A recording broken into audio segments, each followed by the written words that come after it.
if Bennington didn't get hurt. Sorry to say, but I agree with you on that. I agree with you. But I do agree with you. It's not me knocking the Avs. I just when I look at it and taking fandom out of it, I just think that, especially center wise, the Blues are definitely deeper center wise. I full 110% believe that. And you know how I believe it. I might as well just keep making enemies here. You know how I feel about Cale Makar. I think Cale Makar is fantastic. I think they have a decent defense core, but I also think that Cale Makar is a offensive specialist. Yeah. I've watched the guy play defense. I've seen multiple games of this guy. The Blues have made Cale Makar and that Colorado defense look very bad. I mean, and I'm not saying he's an awful defenseman. I'm just saying that Cale Makar's strength is offense. He's an offensive defenseman. He's not a defensive defenseman. Any person telling you that he's a defensive juggernaut is lying to yourself. Chris Shockey makes a really, really good point. Avs are going to have a lot of 6-4 games. Absolutely, they are. Mm-hmm. I absolutely believe that they are going to have a lot of 6-4 games. But I also think they can win the 2-1 games. Right? Yeah, they could. But sorry. Go ahead. No, go. And I do agree with that the Avs are going to have a lot of high scoring games, but that goes back to like the comparison of like the teams that I was telling you before, the Avs and the Edmonton Oilers. What do those two teams have in common? They outscore their issues, and their issues are their back end, and that doesn't just fall with goaltending. Yeah, their goaltending is weak, but that doesn't just fall with goaltending. That falls with defense as well. Yeah, it's all the back end. Yeah, I'm with you. Okay, so are we done, or we got one more team to go over?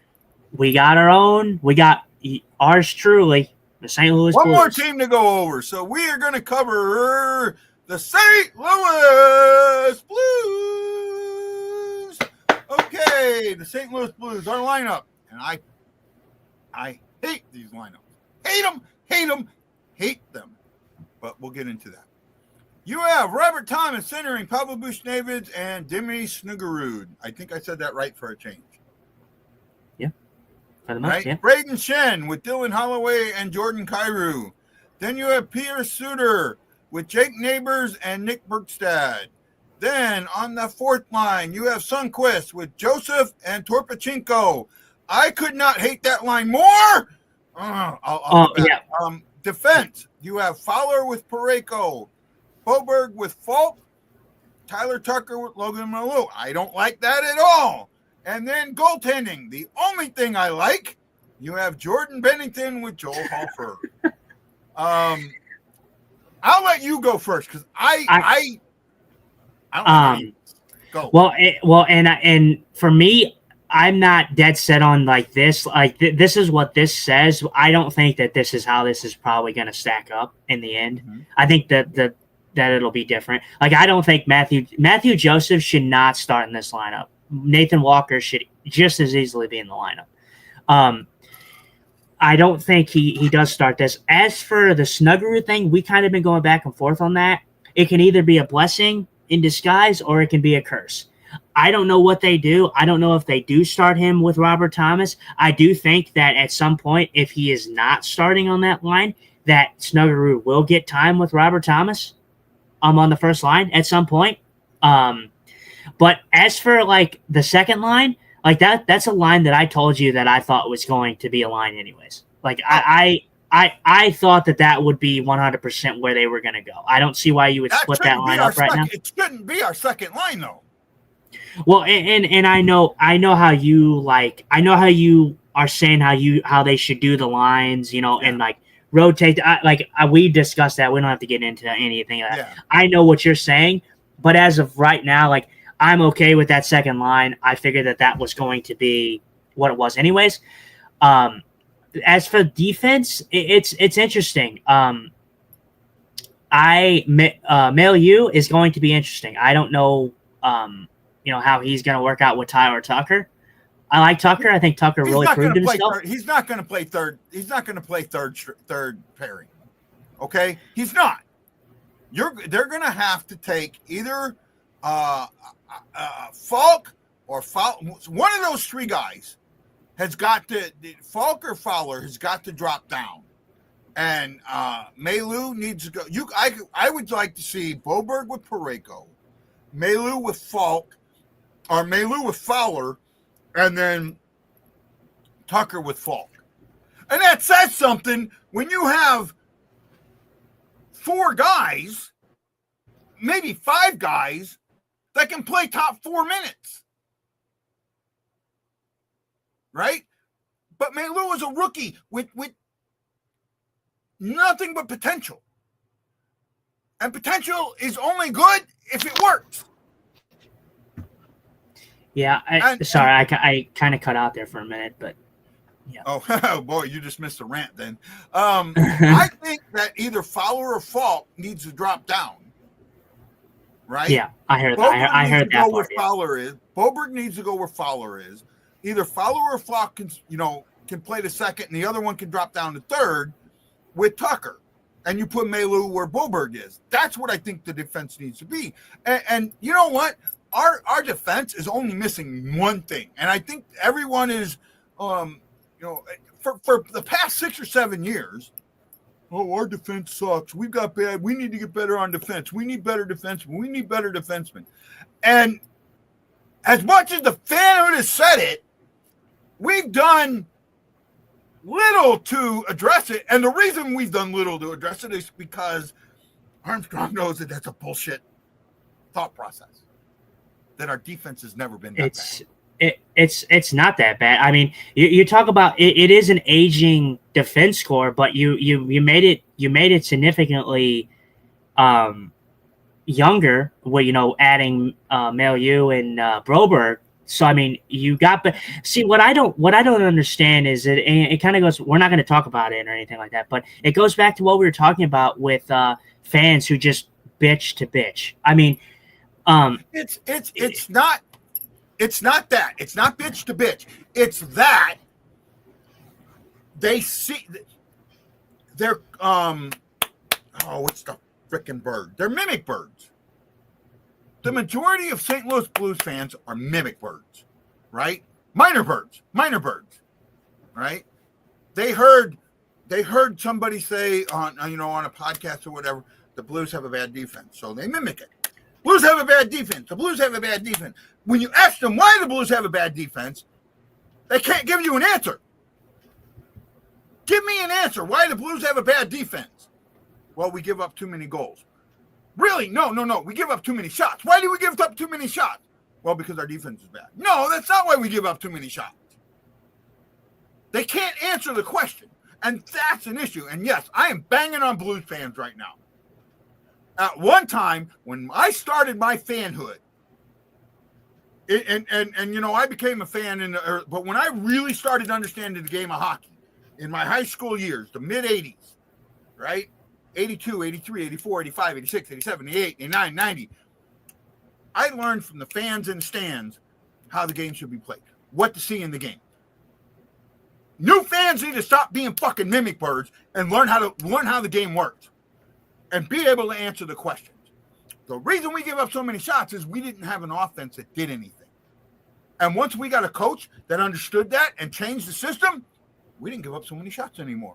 Oh my goodness, the same defense didn't give up as many goals. Didn't give up as many shots. They didn't change the defense, they changed the system.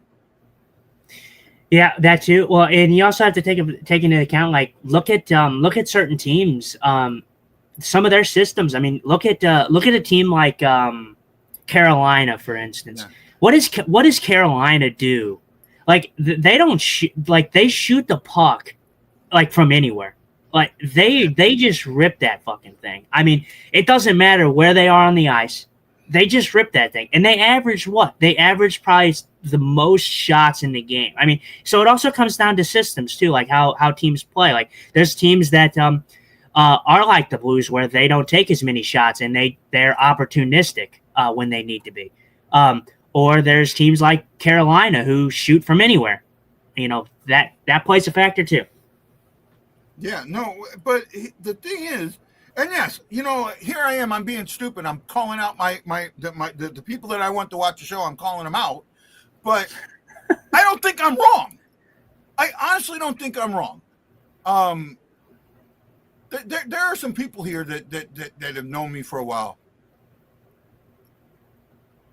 I don't know why you weren't allowed to comment, Jason. I apologize. I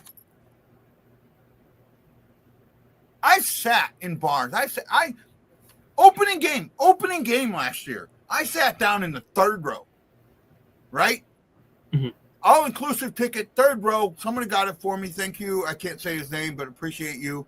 And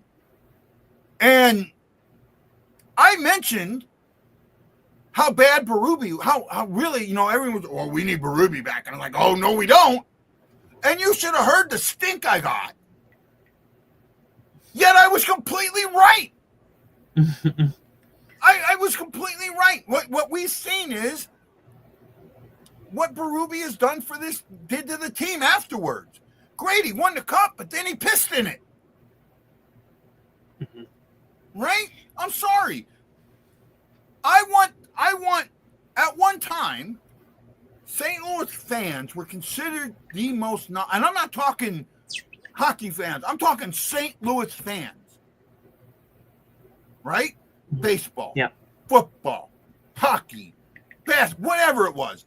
At one time, St. Louis fans were considered the most knowledgeable fan base in the country. Period. End of story. No argument.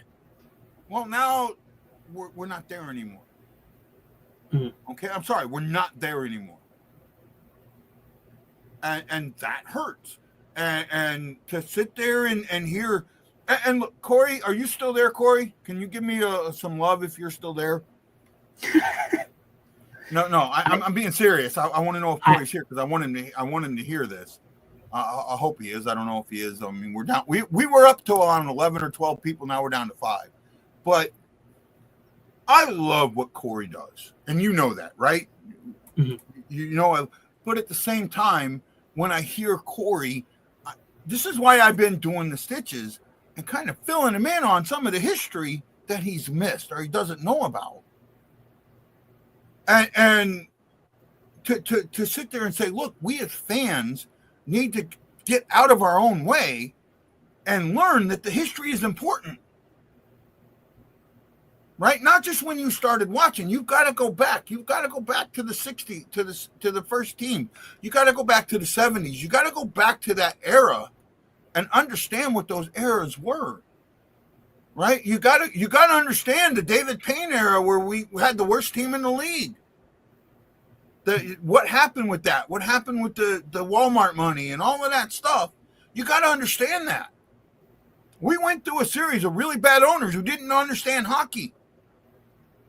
And it showed. It showed in the product on the ice. It showed in the way we did things. And you need to, I don't know how to say this without being so fucking crass. Step back and open your eyes and not mimic everything you hear. Look at what you're seeing. Society is so, there's a bunch of, and it's kind of, in a way, like the way you're kind of describing, a lot of ways, society's just a bunch of sheeps. And it sucks to say, but it's like you said, people don't use their eyes. People don't open their eyes and have an opinion for themselves. It has to be based on. I'm gonna jump in. I'm gonna case and point this. Right here. Right? Are you ready? Case in point. Jordan Bennington is a goon, is a jackass, is a whatever. All the things said about him. He's a bad goalie.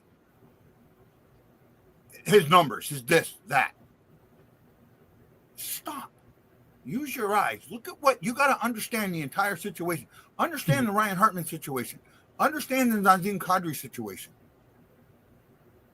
Understand those situations that if you've gone, and I will say he did do the one time, the first time that he did the Bennington thing, the thing that people started calling him a jackass or whatever. was against the Sharks. Mhm. But at the time he did it, the Sharks were a dirty ass team. But everybody forgets that. And not only that, him doing that fired the team up. They won that game that he gave up 5 goals on. They weren't his 5 goals, but they pulled him. He, got ready to fight, and they pushed him off the ice. But it fired the team up. It was the right thing at the right time. Yet everyone doesn't see that.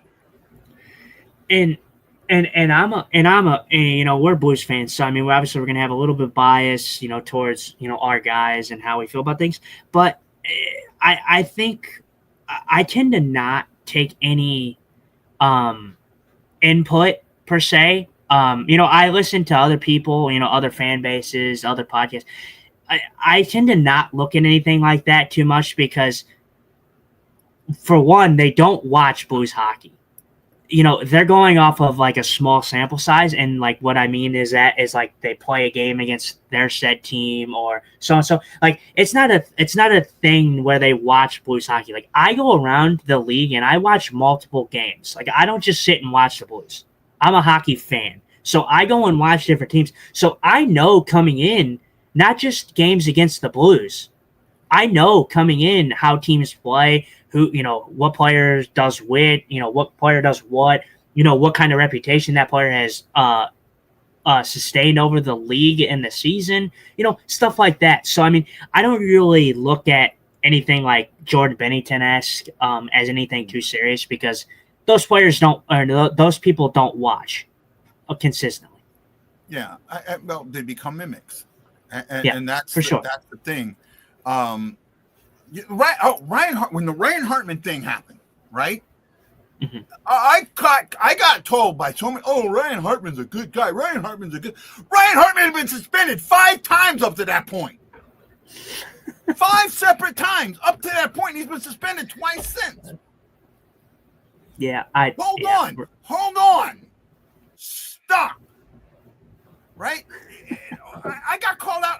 Somebody who used to watch this show, and I know he comes on occasionally, but he called me out big time. I said, called me a bully because I was beaten on this. I said, you're punishing the guy for going against the bully, for standing up to the bully. That's what happened with Bennington. He was getting punished for standing up to Hartman. But yeah, I was getting blasted for it. Shockey remembers this. I don't know if he's still here. I don't know if we're getting comments right now, but Shockey remembers this. I was getting blasted for it.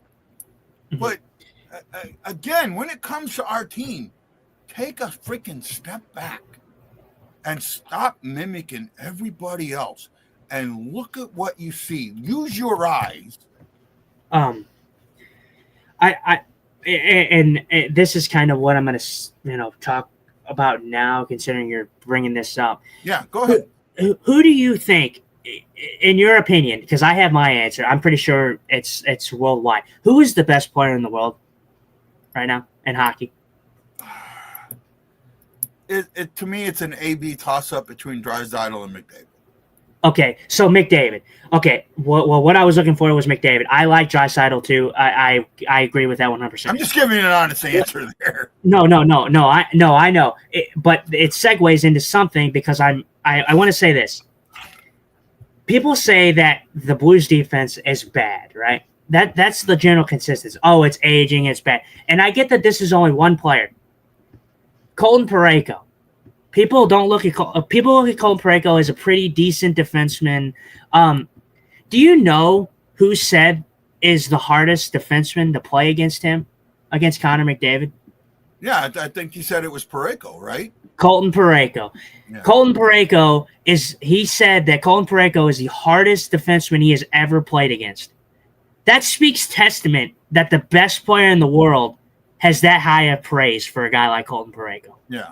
That tells me, and I get it, it's only one player on the Blues lineup, but that tells me that the Blues defense is not that bad.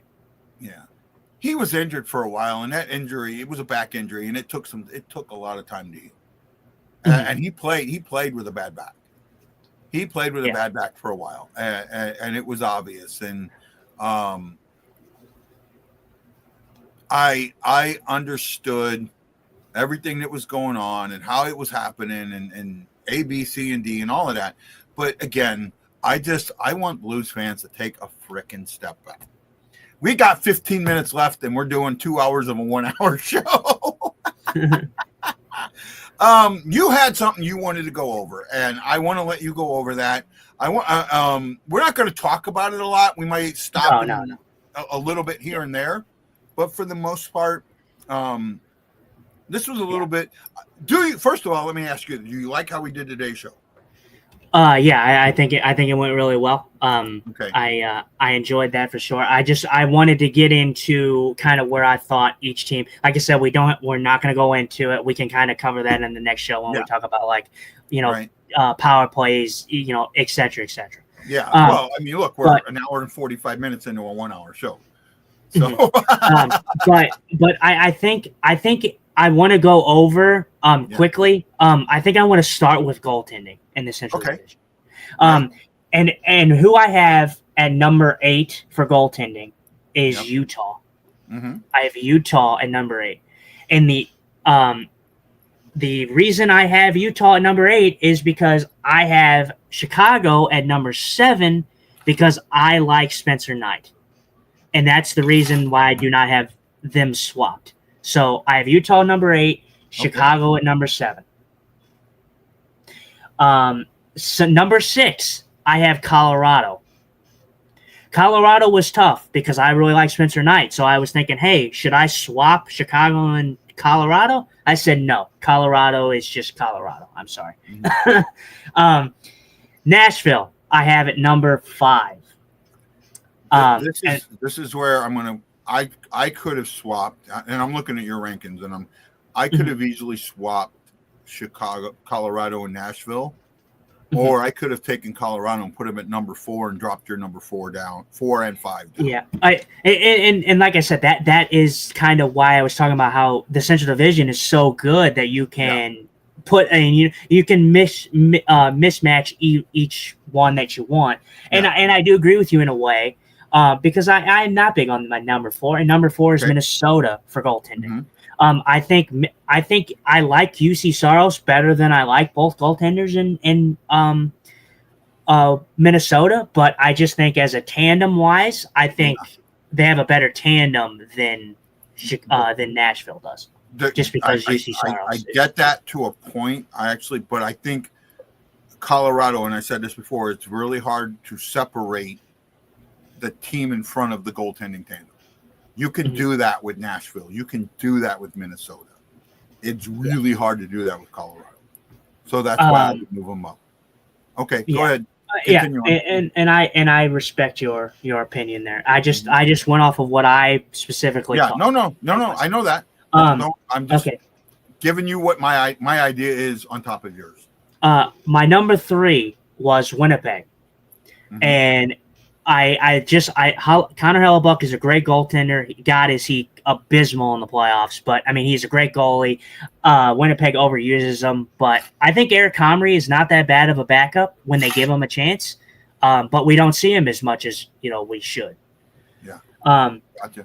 Number two and number 1 is a flip flop.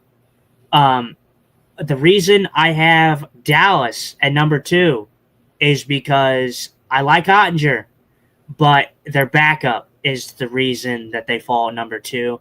And the Blues fall at number 1 because I like the goaltending tandem. And I think we've talked about this. I think we have the best goaltending tandem in the Central Division. I agree, and I think we're probably 3rd overall in the league. In fact, I said it on the radio show, and I got agreed with, right? On NHL radio, right? You heard that. You heard that, right? They were all on board with me. Okay, let's go over your offense. Defense is actually next. No, defense? Okay. Defense. Number 8 is Chicago. I touched on that earlier. You can look at that later. Utah is number 7. So obviously I swapped the 2. I like Utah's defense a little bit more than Chicago's. There's not really much of an explanation there. Nashville, I have at number 6. I don't hate Nashville's defense. I really like Roman Josi, but Roman Josi is not the entire defense core, and that's why they're at number Fair 6. Minnesota, I have there. I really like Brock Faber. I do agree with the comment we got earlier about I don't think that Middleton is a top pair defenseman, but I think that their defense isn't too incredibly bad. I think that's another situation where you could easily swap Minnesota and Nashville, and it would be okay. Colorado, I have at number 4. And I think that this is probably going to get a little bit of slack because of who they have. But again, I say that outside of that first defensive pairing, it kind of just is there. Like that defense is just there for me. Cale Makar, Devon Taves, great, but outside of that. Number 3 is Winnipeg. We talked about this too. I think that Winnipeg and St. Louis, you could probably interchange the two if you wanted, really. Mm-hmm. But I have Winnipeg at number 3. St. Louis as number 2 I have as defense. And that's probably a ballsy statement considering how everybody doesn't like the St. Louis defense. I think it's pretty good overall for the most part. And Dallas is number 1. I think we've kind of discussed that they're one of the deeper teams in the league. Okay, I'm almost completely on board with you. I would have swapped Nashville and Minnesota, and I probably would have swapped Colorado and Winnipeg. Now, when you're talking defense, there's 2 separate things here that you need to figure out what you're talking. The way you talked about it, you talked defensemen, not defense. And if you're talking defensemen, because Colorado defensemen are a little more offensive-minded, that would move them up a little bit for me. So that's why I would have done that. Now, if you said overall defense, where you counted the, goals against average, shots against, the defensive numbers, at that point, then Colorado might drop for me because they're going to win game 6-4, right? Like we talked about. Colorado could drop for me. But that's, again, your numbers, my numbers. They're not me arguing you or saying you're wrong. I'm just saying you see it your way, I see it my way. We'll go for that. Yeah, well, and I think that's the good thing about having a discussion. We shouldn't have the same opinion. And I don't think, and like I said, this has nothing to do with where I particularly see these teams finishing. I mean, I think ranking them 4 of 6 is not bad. Or 4 of 8, sorry. That's right in the middle. Smack dab in the middle. That's not a terrible position. For Colorado, at least. Yeah. So for offense, Chicago, I have at number 8. Now, this is where I know we're going to get a little shaky because I do think that you can swap these next 2. But number 7, I have Nashville. And the reason I have Nashville there is because they are aging, and I do agree with you. I don't think that they're washed up, but they didn't do much to change things for the better in Nashville. I really don't think that they did anything dramatic to where I'm like, oh man, they're going to be just groundbreakingly great. I think that they're going to be better than they were last season, but that's not very difficult to accomplish with how bad that they were. And then I have Utah at number 6. Utah's there just because I really like some of their young guys on their team. And Logan Cooley, Clayton Keller, et cetera, et cetera. Yeah. Minnesota is number 5. I am not high in Minnesota, and I do agree with you. I think that they take probably the most step back in the Central, if I'm honest. I love Tarasenko. It's going to be great to see him play us, 4 times, in the season. But I have him at number 5. I think it's pretty self-explanatory. I like Kaprizov, but outside of Kaprizov, really not much there, I guess. Colorado, number 4. I really like their top 6. Their bottom 6 falls off for me, and I've discussed that already when we went over to Colorado. Yeah. Winnipeg is number 3. Winnipeg has gotten a lot of love from me considering how I feel about Winnipeg. You know how I feel about Winnipeg. Screw Winnipeg.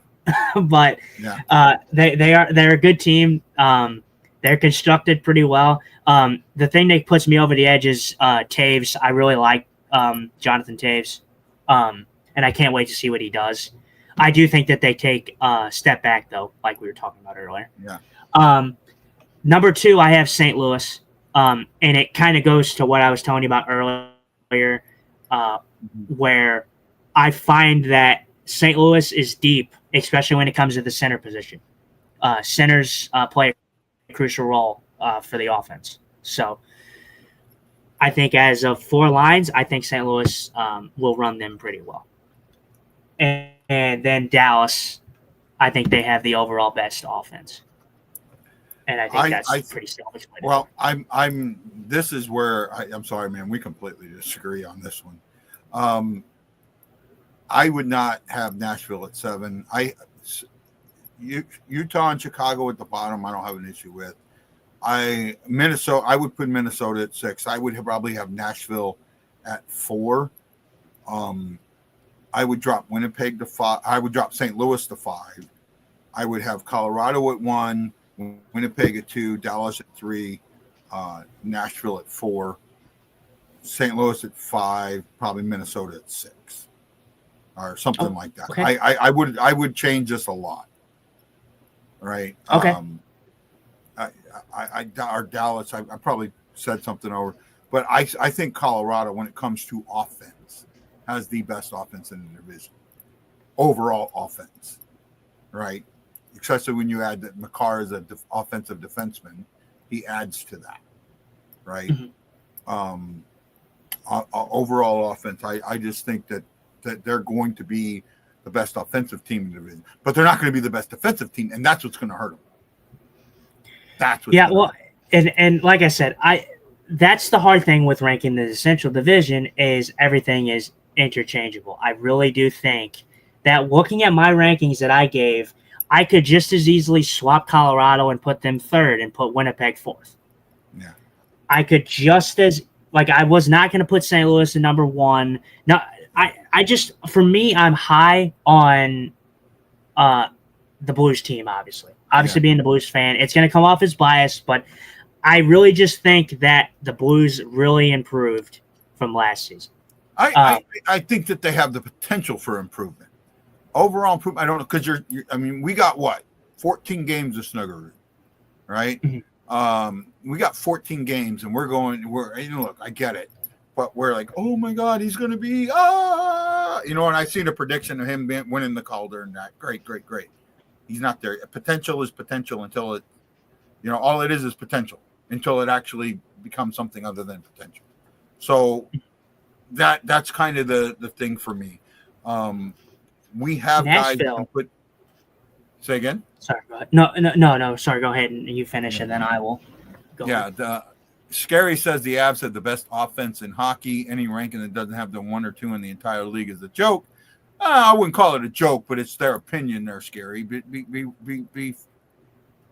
willing to understand that everyone has an opinion, and they're welcome to it. Hey, I have no problem taking a slack. It is what it is. I have controversial opinions. Like I said, people are not going to like that that I go out there and say that Cale Makar is very overrated, in my opinion. People aren't going to like that. It's very out there, but that's the fun of doing a show like this. You get different opinions, and not everybody has to agree with them. Yeah. So I appreciate it. Thank you. I'll be a joke. That's fine. Well, man, what a good show. We I was hoping for an hour show, but we went 2 hours, and I think that's when the standard is going to be, about a 2-hour show. And that's what we want. We're trying something new. We're trying to do this on Sundays. We'll again, I'm going to be in St. Louis for the month of October, and that is going to make it a little harder to do weekly shows, but we're going to try and do something. I want to do live shows. I really would like to do 4 or 5 live shows while I'm there. I'd like to do something in southern South St. Louis. I know I have the Maplewood area, Kirkwood, the Cusimano's Pizza Bar and Grill. I mean, they're open to me. I know I have the Warden, Illinois place open to me. I'm looking for other venues if you know of it, and I don't want a chain restaurant. I've done one at Sygards, or I can't think of the name of it. Cybergs? Huh? Cybergs? Cybergs before. They've kind of backed off on me doing one again. So, I mean, chains are kind of harder, but there are smaller restaurants and bars that we could do it. I've had a couple in Soulard that might be willing to do it. So if you know a place, get them in contact with me. Get me in contact with them and see what we can set up. I'd like to do something that's close to where Justin and Corey live, down in that area. So, they don't have to travel as far, or they can get to it.